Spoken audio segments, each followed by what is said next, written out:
but 4 out of the last 6 seasons, he's been Manchester United's best player in probably some of their toughest moments in their recent history. It was purely and simply because that Manchester United side was not at the level that it was used to being at. So it was taking on far more pressure, and that's where David De Gea came to the front. He's shown his quality, and it was like, right, he's our best player year after year after year. So you can't give him credit for that and then kind of be like, well, actually, now it's not going well, we'll have to look at the defence. The reality is, if you just isolate, his performances, as he will do himself, he will know he's just making far too many mistakes. I don't think it's a matter of, the defence needs strengthening as well. That is the truth. That's a matter of fact. But that goal that goes in at the weekend, that's not the centre half's fault. That ball's gone in with very little power from a big distance. That's the keeper's fault. And De Gea will know that, and it's just about him just coming out of that space. I was quite a strong critic of someone like Hugo Lloris for a couple of years. I think Hugo's probably had one of his best seasons this year. He's come out of that dark, and I think the top quality keepers, like De Gea, like Lloris, they find a way to get it right, and he just needs, in my opinion, step back away from it for a little while, and once he revisits it, you will see a world-class goalkeeper again. And that's why, going back to that point JJ just highlighted there, what we said earlier, is he's shown the characteristics to come back from moments where things aren't going too well. This is another moment. This guy's got valuable, huge, vast experience. Allow him that time, I believe. Love that. Anything left on the clipboard you haven't said? There's loads. We've got time. No, okay. But the good news is we will need your clipboard after the break, because we're going to be talking about Watford, we're talking about Nigel Pearson. 12th in the Premier League since he got the job on form, and he's been sacked with a couple of games remaining. What is that about? Watford fans, share your thoughts right now. We're talking about Watford and Nigel Pearson in about 2 minutes' time.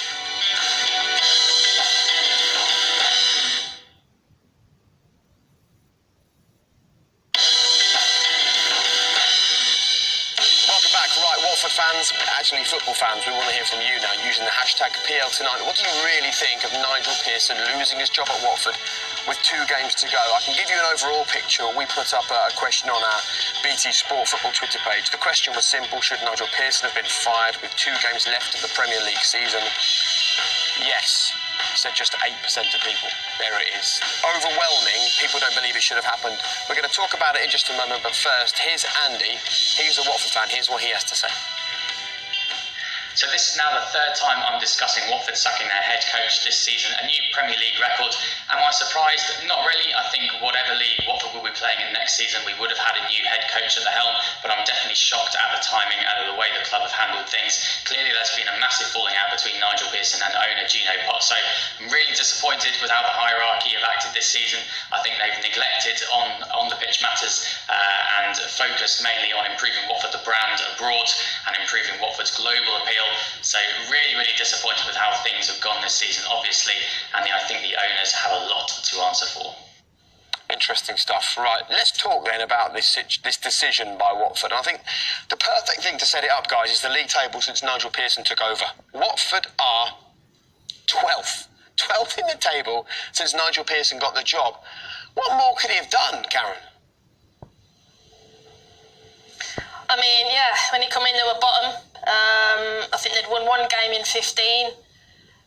He's done a wonderful job. They're now potentially, they need to get 4 points out of the last 6 available, but for what he's done a great job. He had that initial bounce, like every manager does, and the last little blip, again, I put it down to managers have to have good players, and defensively they're a bit suspect. And they're not scoring in the 18-yard box. There's 2 issues there, and that's why their issues are. But he's done as much as he can. He's got the bounce, and he's improved them dramatically in the course of time he's been there. So for me, it's a ludicrous decision. Look, let me play devil's advocate here, guys. It's a decision we're kind of used to with the Pozzo family. This is the way they like to run the football club. They are Premier League regulars. It might be a mini crisis, if you like, but it's a Premier League crisis. That's the key thing, Premier League.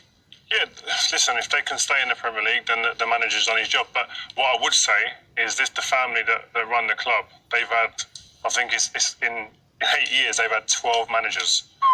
They take over, they sack Sean Dyche, bring in Gianfranco Zola straight away. This is they seem happy and comfortable doing this, regardless of how the fans feel about this. So when you look at it like that, are we really that surprised with what's happened today? I would say no. Even the fan there, Jermaine, said, I would have expected a new head coach anyway next season. Were you the same? Would you have thought that Nigel would have taken them to the end of the season and this was kind of inevitable anyway? I definitely would have thought he would have taken them to the end of the season. Look, if the Pozzo family would have looked at it and gone, listen, the mandate for you was to come in and just make this team stay in the Premier League, okay? Then Nigel Pearson would have been fully aware of that job. We've seen and kind of previous models of it, of managers turning up in January, get a big bonus for keeping the teams in the Premier League, and then they move on. And David Moyes did it at West Ham, and then obviously returned. If that was the case, that's different.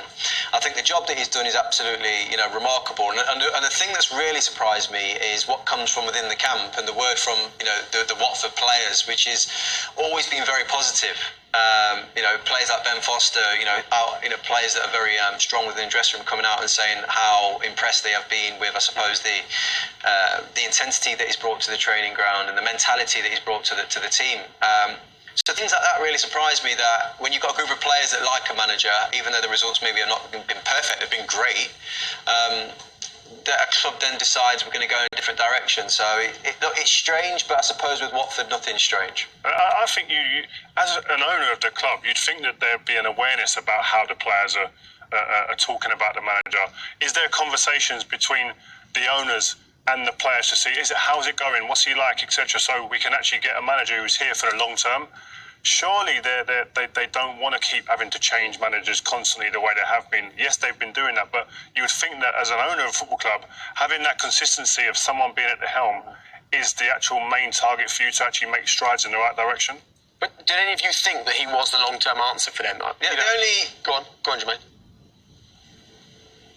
Yeah, the only thing I was going to say, Jake, is that what could drive you to this decision as an owner is if something special became available as a manager. The timing of it is still off, but if, for example, there was an opportunity to acquire a really, really good manager or a really good up-and-coming young manager, then you can probably understand still what it would be a gamble that they're taking. But other than that, I can't get my head around the decision that they've made. I really can't. Again, lots of comments coming in. George says ridiculous. The thing is with that, JJ. Go on, Karen. It's the delay that's doing us. Go on. Sorry. It's fine.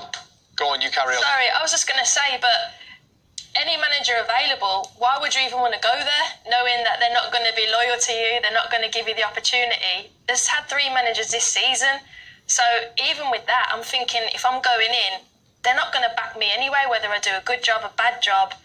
So would I risk my reputation going there? I'm not sure I would. It's a good point that Karen makes there, actually, because you can see how this kind of total short-termism might keep you in the Premier League, right?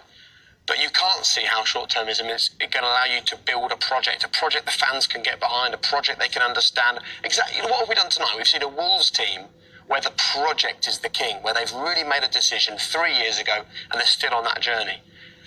Don't Watford have to do that at some point to move on from just surviving in the Premier League? Yeah, surviving in the Premier League is the be-all and end-all, I'm sure. But to do that, I think you need, as we said before, a level of a plan. We've got a 3, 4, 5, 6 year plan for a manager to work towards. Then he can start investing time in bringing in the youth team players, building the youth projects, looking at little gems from within the system to bring through, and then looking at the recruitment. How are these guys that are going in there given the opportunity to even look at recruitment, speak to recruitment when they're thinking, I could be out of here, not within a year, but within months? Let me read out a few of the comments. George says, ridiculous decision by Watford to get rid of Nigel Pearson. Now he brought spirit and belief back, some good results and revived hope of staying up. Elliot says Nigel Pearson was brought in to get Watford out of the drop. They're currently out of the drop and they've sacked him. It makes no sense. Jonathan just says, disgusted by Nigel Pearson sacking. The matches since the restart have shown it's the fans who made the game, not the owners. Although I wouldn't wish it on Watford's fans. Their board deserves relegation. Look, let's not kid ourselves, particularly in the last few games, the performances and at times the results have not been great. But now what they've decided to do is take someone who did a really good job at Leicester, he's done a brilliant job at Watford since he's taken over, and they've decided that Hayden Mullins is the man to come in for the final 2 games, right? Whatever the situation was with Nigel Pearson, what qualifications has Hayden Mullins got to do a better job in the final 2 games against Manchester City and Arsenal? That's always what shocks me, is when you sack someone, Jermaine, without someone to come in and move you forwards. I mean, it's not about qualifications. You know, let's not forget Aidan Mullins had a really, good career in English football. He's a player that's been a coach, that's been around this group of players for a large period of time, kind of furthering his own education in coaching. He's already took a little interim period of management with the group of players, and again, feedback from a lot of the players that I speak to is that they love his coaching, they like his style of management, and he is probably one for the future.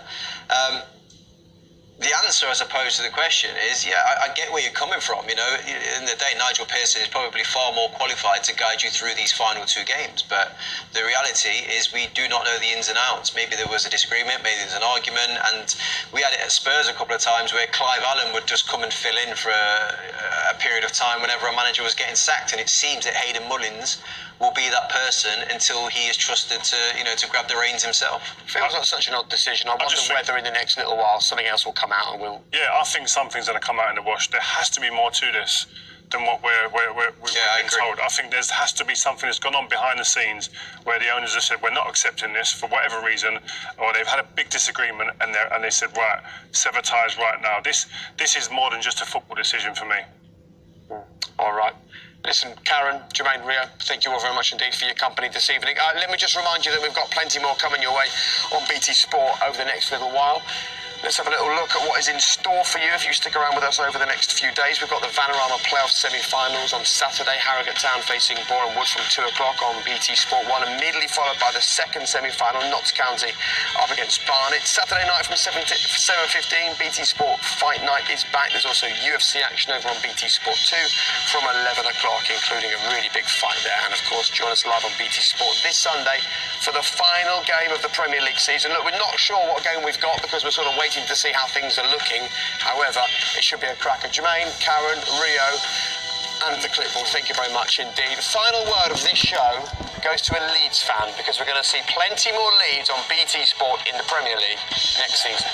Good night and well done, Leeds. 16 years of hurt, it's over at Ellen Road. What a job Marcelo Bielsa has done for Leeds United. He's got the club back up to the Premier League in the second attempt. He's reinvigorated the whole city. Some of the football we've played has been absolutely magnificent. It is so big, it's so uplifting. You've seen the celebrations around Millennium Square and Ellen Road over the last few days.